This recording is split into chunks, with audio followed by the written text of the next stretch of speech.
So the Oscars have come and gone. They were pretty cringy, by the way. Very cringy. I was really expecting Joker to be the movie that everyone was screeching about today, but it turns out I was completely wrong. It's actually 1917 that's really getting hit today. Ford versus Ferrari and Little Women got hit a little bit, and we're going to go over that. But 1917 is really getting some bad takes. And what's funny is now people are actually calling for Hollywood to end making historical movies. You already know why. Because it hurts POC and women. I am shocked. Shocked! So I really thought it was going to be Joker that everybody was screeching about today, but I'm shocked that they're going after 1917, but not surprised. You knew they were going to pick something to screech about. There's going to be long conversations about this, I think. Basically, you have two big outlets right now calling for the end of historical movies. So any kind of, not even just movies, TV shows as well. So shows and movies that show a historical setting need to go because they don't help diversity or women stand out. It's lazy storytelling. So basically, some of the themes of these articles I'm going to go over is pretty much one I'm going to quote right now. We need to decolonize. We need to decolonize our history. So we need to stop talking about it. We need to forget about history, stop talking about historical events, and just make up stories. See, this is a big problem, and this is a large reason why Hollywood is shite right now, because you're not allowed to just tell the story you want to tell. It's this common theme about a lot of stuff I said is true. You're not allowed to tell the story you want to tell. You have to tell the story the crazy people want you to tell. And you can make a great movie like 1917 here, and that's a problem because you didn't alter history. You didn't change things. You didn't focus on some other story. You focused on this story, and because of the people that are involved in it don't fit what you like, that's a problem. In fact, even in some of these articles, they're now calling for you to just alter history. All right, so these two characters here, we need to replace them with POC. It's a really lame argument, but it's a real one, and they are pushing it all the time.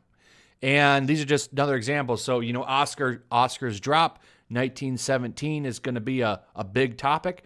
So they're going to put their little narrative hit pieces out and try to get some movement on it. And sometimes they actually succeed. So I want to start off with this one. Movies like 1917, The Irishman, and Ford vs. Ferrari have all used the historical settings as a shield to deflect diversity critiques. But the past had people of color and women too. So this article goes on to attack those three movies because of their historical setting, makes arguments that you should just change the main characters, even though these are historical movies. Doesn't matter. Needs to change. We need to, and I quote, decolonize history. Needs to change. We don't like that. Gotta go. Gotta get out of here. We gotta replace it with what we want. Doesn't matter. And in about 30 years, you'll think that's the truth anyway. So I just find this funny. This is almost like some 1984 stuff. We just alter things and erase people and change things. Because why not? So the other solution is let's just get rid of these kinds of movies and stories. Let's just stop telling them. I don't want to see any more World War II movies. I don't want to see any more World War I movies. I don't want to see none of that filth, that istophobic filth needs to go.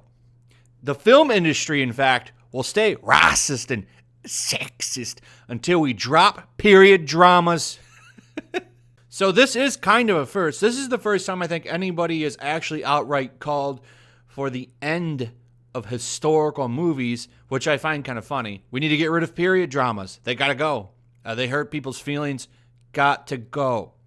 Joaquin Phoenix used his BAFTA speech to highlight industry racism more than ever. We need stories outside of uncritical historical films that are sweeping award seasons right now.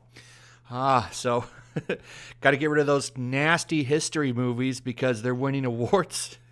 Okay. All right, let's read and listen to this point that they're trying to make here.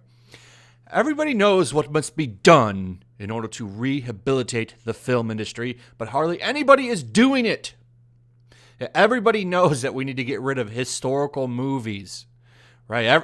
That's the hot conversation on the internet right now. Then goes on to call Joker racially iffy in the same paragraph. What is there's no problems like that in Joker, but hey, we're gonna find problems where there aren't none, I guess.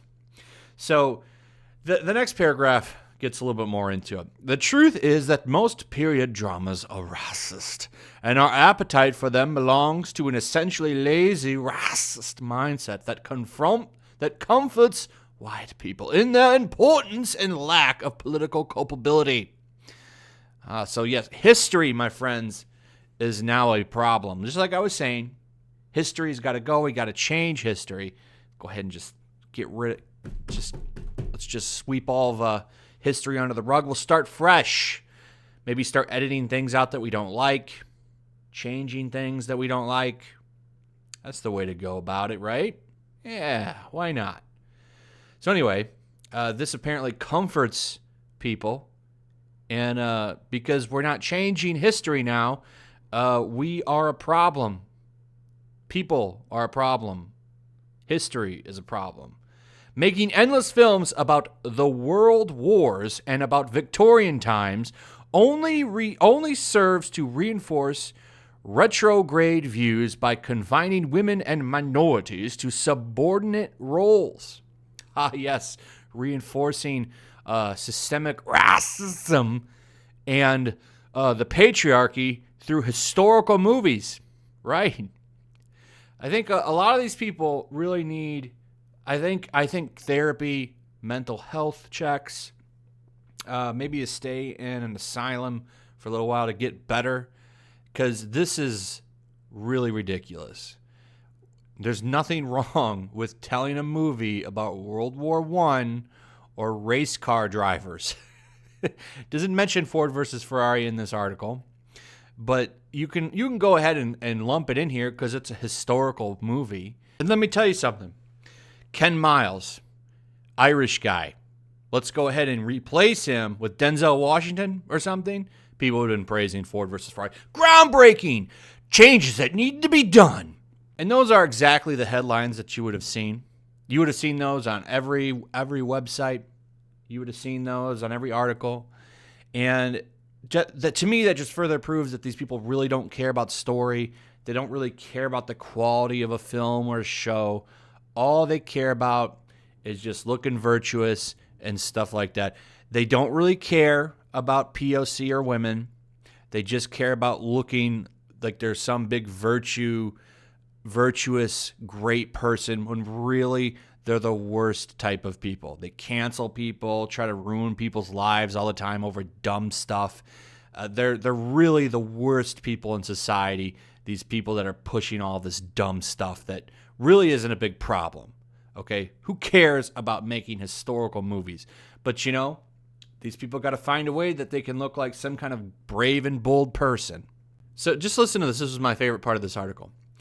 The answer is clearly that we need to wean ourselves from a dangerous dependency on revisiting our own history, and from doing so uncritically. 1917, though it stops short of slipping into outright jingoism, still depicts a grotesque war that had British imperial interests at heart from a strictly English viewpoint. Whose viewpoint should they have shown other than the story they were focused on? Mussolini's or something? You probably read his work, don't you? I wouldn't be surprised. But then here's the fun part. This shows that we are not decolonizing our history sufficiently. So we need to change history for real. That really kind of blew me away a little bit. That's the first time I think that I've ever seen that or read that in anything. Outright saying we need to just change history. We need to change it to how we want it. We need to make history a little bit more diverse. It already is. They're just taking a certain story that they wanted to tell, which is fine. I mean, nobody's stopping anybody from writing anything or making something. They're not. But, that doesn't matter. The rest of the article just goes on to complain and pick up, stories that could be told, which are fine. Tell those stories. If they're good, I'll check them out. I'll check out anything that's entertaining. You just need to make something that's, people want to see. Here's the problem, though. I think there are only like 2 war movies this year. No one's stopping any of these other movies from being made. The question here is, are they good enough to win awards, which sparks conversation and gets a lot of attention for a movie like 1917 has. That's kind of like another problem here that they're complaining about that they don't talk about. And then go to say, well, we need to, the fact that movies like Jordan Peele's Us were successful means that people still want to see new material. Sure, there was a lot of new movies out there this week, or not this week, this year. There's always going to be new movies, Which ones get nominated for awards depends on their quality and how good they are. And the fact is, this film, 1917, is a very good film and very well made. So it won awards. I didn't see Us, so I don't know if that was worthy of winning anything. It's almost like we should just have handout awards, and then everyone will be happy. We'll have the runner-up best pictures. Maybe that's what we should do now. Then that way you can just give an award to everything and everyone, and we can make awards meaningless, and that'll make everybody happy. Well, my movie won an award too. But hey, the underlying message here is let's just go ahead and change history, which I was really blown away that they actually were outright saying that in this article. So 1917, I guess that'll be the one that they're all talking about this month, ragging on that. Maybe let's just go ahead and get rid of war movies. No more Forrest Gumps, none of that stuff. Apocalypse Now, get rid of that. Just put that in a vault, never talk about it again, and so on and so on. Saving Private Ryan, put that movie down, you istophobe. Anyway, that's pretty much it. Let me know what you guys think about this. How much more ridiculous do you think stuff can get? I'd like to hear what your thoughts are on these NPC Puritans. Also, make sure you throw a like up, share the video, hit that notification bell, make sure you still subscribe. Subscribe if you're new, and I'll see you guys on the next one. Peace. Also, if you want to help support the channel, check out my Teespring store. There's a link in the description. You can find some merchandise in there that you might want to check out. Also, take a moment, make sure you're still subscribed to the channel. There's something going on right now, and they've been unsubscribing people. So just take a second and double check on that, and subscribe if you're new.